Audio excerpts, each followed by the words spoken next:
A fachada sul do Santuário Nacional é uma verdadeira catequese em forma de imagem. E hoje vamos nos debruçar sobre uma das cenas mais marcantes da Paixão de Cristo. A confissão de fé do centurião romano. Ele não era um discípulo, não era do povo judeu, nem mesmo conviveu com Jesus. Mas diante da cruz reconheceu: este homem era verdadeiramente o Filho de Deus. O que esse gesto revela sobre a fé? O que essa cena tão simbólica nos diz sobre os caminhos do Espírito? É o que vamos descobrir juntos agora no Jornada Bíblica. Na base da fachada sul do Santuário Nacional, uma cena surpreende pelo contraste. É um centurião romano, um soldado pagão, quem faz uma das mais belas confissões de fé. Verdadeiramente, este homem era filho de Deus. Ao presenciar a morte de Cristo, ele é o primeiro a reconhecer sua divindade. Um gesto de fé que não veio dos religiosos da época, mas sim de quem menos se esperava. Ao lado do centurião, outro soldado retira o elmo, num gesto de reverência diante do mistério que presencia. E ali também estão duas mulheres que, com sensibilidade e fé, intuem a mesma verdade. Jesus é o Filho de Deus. Enquanto isso, um personagem ao fundo permanece distante da fé, mesmo estando perto da cruz. Envolto em sombras, ele representa a dureza de coração e a recusa em enxergar o divino diante dos olhos. A fachada nos convida a refletir. Estamos com o coração aberto como o centurião? Ou presos às aparências como quem apenas assiste? A fé verdadeira pode nascer onde menos se espera, porque o Espírito sopra onde quer. Estamos voltando aqui depois de termos acompanhado este bonito VT que nos introduziu em uma das partes da fachada sul aqui do Santuário Nacional. Pouco a pouco no nosso programa nós estamos conhecendo a teologia que brota, que emerge destas fachadas e que nos ajudam, Vilma, a viver a nossa fé. E, aliás, volta ao nosso programa no dia de hoje a professora doutora Vilma Tomaso, que é sempre uma alegria poder contar com a presença dela aqui no nosso programa. A professora Vilma, que é especializada em arte sacra e sempre nos enriquece com a sua reflexão aqui no nosso programa. Já conhecemos as outras fachadas, os outros painéis que se encontram na fachada norte, já conversamos também um pouquinho sobre a fachada sul e, claro, Vilma, o projeto é grande, logo mais vamos conversar sobre a leste, a oeste e todo este conjunto artístico aqui do santuário que tem por finalidade nos introduzir no mistério e aquela palavrinha que nós já conversamos, né? É uma arte mistagógica, nos pega pelas mãos e vai nos levando ao coração do mistério pascal. Vilma, nós vamos começar um outro ciclo da fachada sul aqui do santuário. E no programa de hoje a gente quer trabalhar sobre a confissão de fé do centurião romano e com tudo aquilo que este painel vai nos ajudando a entender e a compreender sobre a nossa fé. O que essa confissão de fé do centurião romano nos revela sobre a pessoa de Jesus? Esse centurião, primeiro, boa tarde, né? Bom estar aqui, ou boa noite, bom estar aqui. E o que é um paradoxo, porque é uma coisa estranha. Ele era um estrangeiro, um centurião. Ele era romano, né? Pagão, e ele reconhece realmente Jesus. Ele vê que aquele homem é realmente um filho de Deus. Então, ele tem os olhos abertos, ele tem o coração aberto. Isso é muito bonito, né? É um exemplo para nós. Vilma, a arte que está sendo impressa nas paredes do santuário, do lado externo, tem olhos grandes. Isso é muito característico desta obra. O que é esse olhar grande, olhar que penetra no coração de quem contempla esta obra? Os olhos no ícone, que é a arte, a primeira arte, né, uma das primeiras artes do cristianismo, que vem lá do Oriente, do cristianismo do primeiro milênio, já tinha os olhos grandes. Tem algumas características: o pescoço estufado, os olhos grandes, as orelhas atentas também. Por quê? Porque olhos de ver, né? Você tem que estar aberto para poder ver a realidade do Cristo, das verdades divinas, né? E não com o olhar para você. Em você tem que atentar ao outro. Foi o que o centurião fez. Ele percebeu que aquele homem era realmente o justo, o Filho de Deus, o Messias, porque ele tinha esse olhar. É bem interessante quando a gente olha tanto o interno da Basílica, e agora a gente vai caminhando, né, para as fachadas sul, para a fachada sul, a presença das mulheres. Sim. Se nós temos logo, quando a gente entra no santuário pela Porta Santa, nós passamos pelo Pantocrator, mas ao lado do Cristo Pantocrator, nós temos ali a figura das mulheres dos primeiros séculos da igreja até os nossos dias, né? A última mulher, se não me falha a memória, são tantas mulheres ali, é a irmã Dorothy, né? A última mulher que não foi beatificada, não foi beatificada, mas será, com a graça de Deus. E depois nós vamos para fora do santuário, lá na fachada sul, nós encontramos as mulheres também no painel. Como que a gente pode ver essa figura feminina presente nesta arte mistagógica do santuário? Isso a gente vai ver em todas as fachadas. A mulher, por exemplo, Moisés, posso dar um exemplo da fachada norte? Claro. Moisés, por que ele sobreviveu?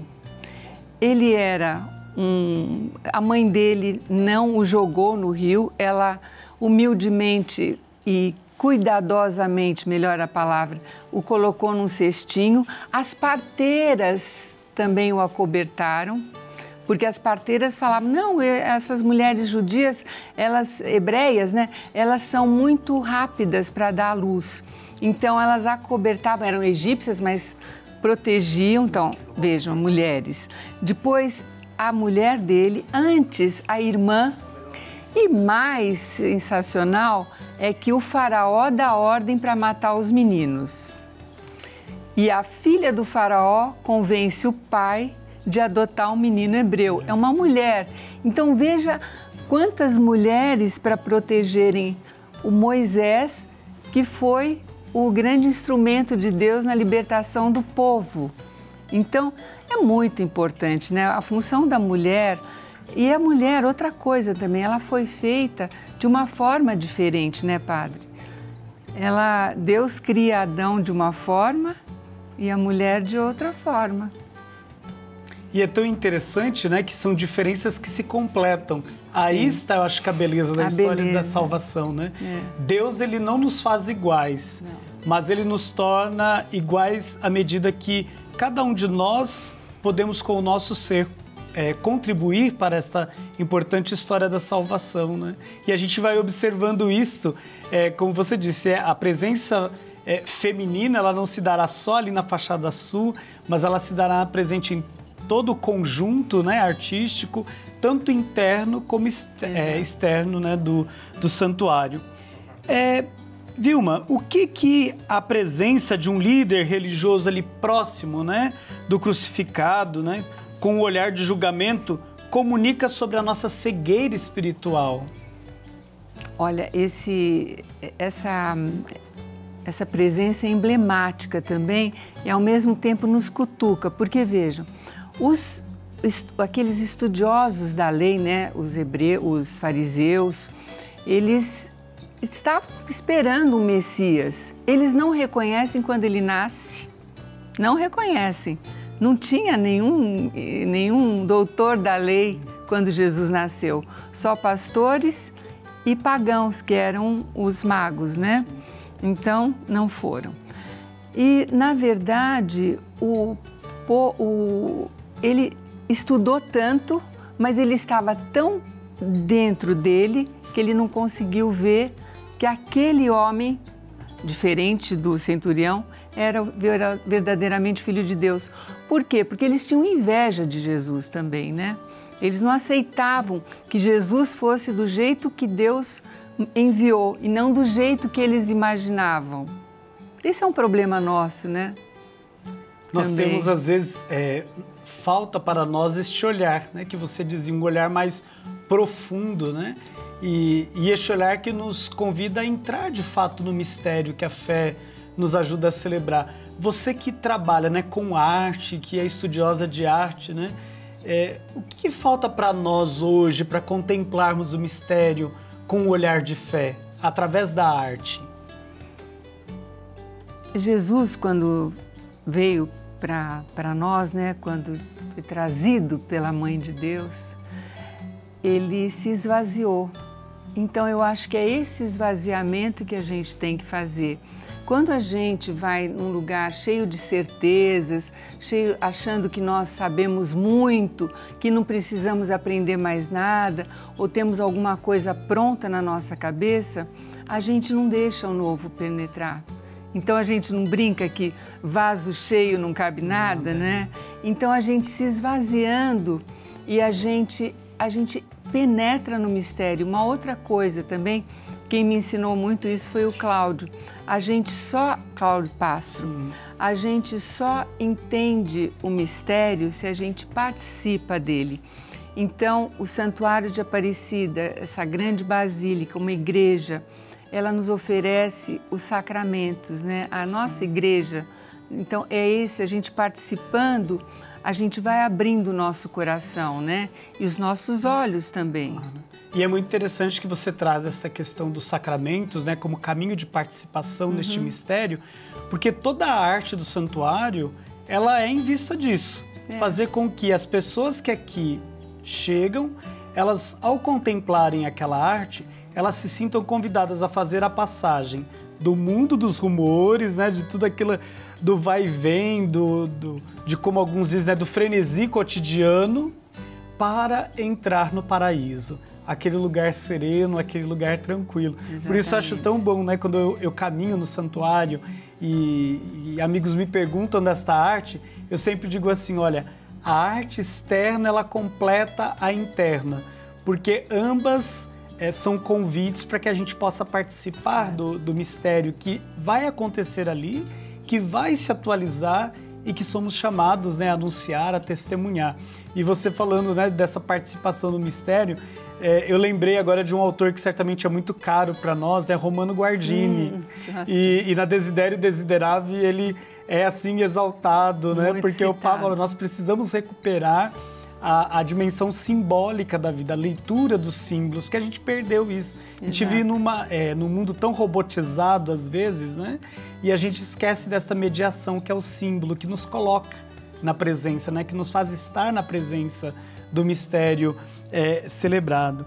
Diante desta realidade, Vilma, como que esta cena que hoje a gente estuda, ela nos ajuda a pensar o fundamento, né, do mistério da morte de Cristo em favor de toda a humanidade? Olha, a morte de cruz era a morte mais humilhante. Ele precisava morrer, porque essa pergunta ela tem a ver com um outro mosaico que é apresentado logo ali, quando a gente entra na fachada, nas arcadas, que tem Desceu a Mansão dos Mortos.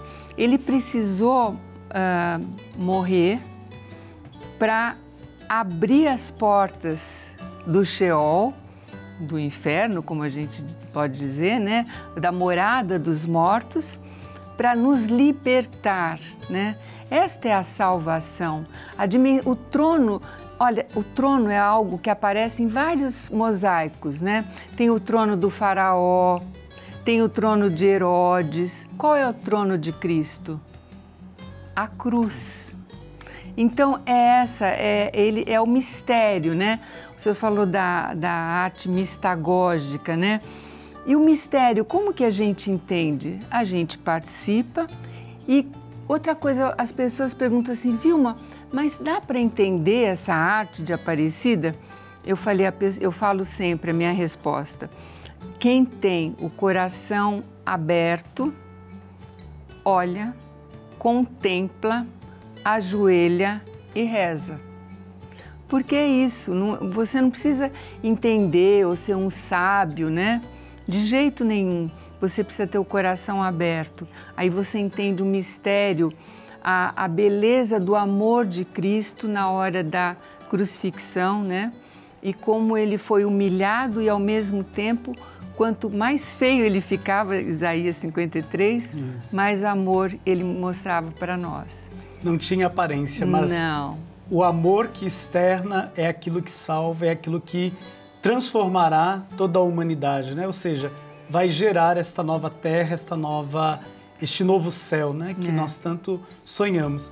Vilma, nosso bate-papo é sempre tão bom, mas ele passa muito rápido. Rapidinho, Você vai continuar aqui com a gente depois, né? Nos ajudando ainda neste mês a fazer esta bela jornada. E mais uma vez eu lhe agradeço, né? Por já estar aqui com a gente, por nos ajudar a fazer este caminho, a adentrar esta obra de arte tão importante que nos ajuda a crescer na fé.